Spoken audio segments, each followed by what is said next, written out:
in the Gulf of Iran.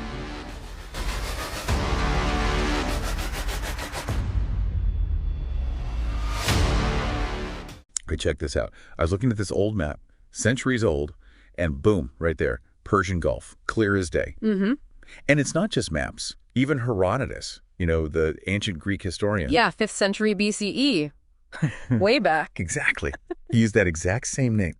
And well, this isn't just ancient history, is it? It's still a hot topic today. It really is. Yeah. So yeah, let's dive into that. Why this name matters, the history, the culture, and well, the whole controversy around it. Sounds good. So where do we start? How far back does Persian Gulf actually go? Well, like you mentioned with Herodotus, we're talking a long time, over 2,500 years, pretty consistently. Wow, 2,500 years. Yeah. And Herodotus is a key early one, but he's definitely not alone. Yeah. You look at Islamic scholars, historical cartographers, map makers from, all sorts of backgrounds.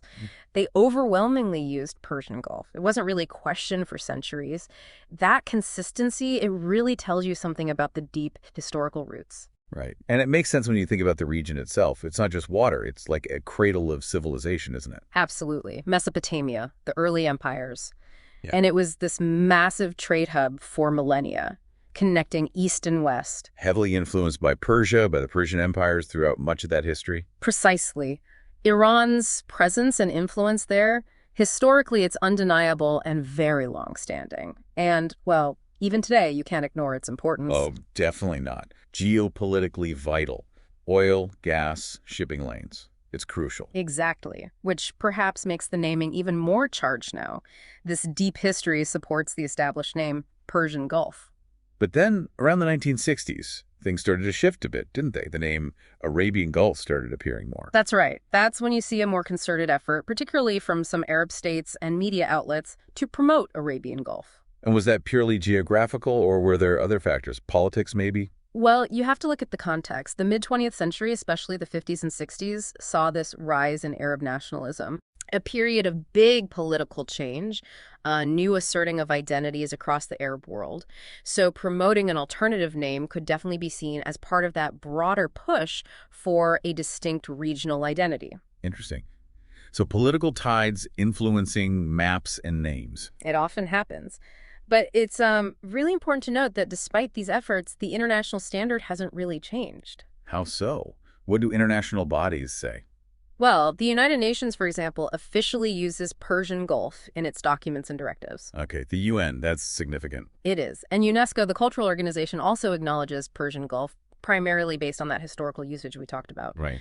Plus, you find that most historians, geographers, legal experts who look at the evidence, they tend to support Persian Gulf because the historical record is just so extensive. So it sounds like while there are definitely different perspectives out there now, and we have to acknowledge that, Sure. the overwhelming historical evidence and the stance of major international organizations points towards Persian Gulf. That's the situation, yes. The weight of evidence and convention leans heavily that way. It really drives home how much is packed into a name, doesn't it? It's not just the label on a map. Not at all. It's about heritage, history, identity, sometimes even current politics, all wrapped up in a few words. Yeah, it shows how the names we use really shape our perception of places, their past, their significance. Absolutely.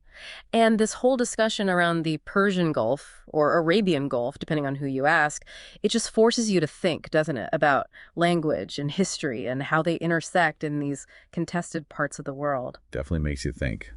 What other place names out there might seem simple on the surface, but actually carry all this hidden weight, this complex and maybe even disputed history, something to ponder.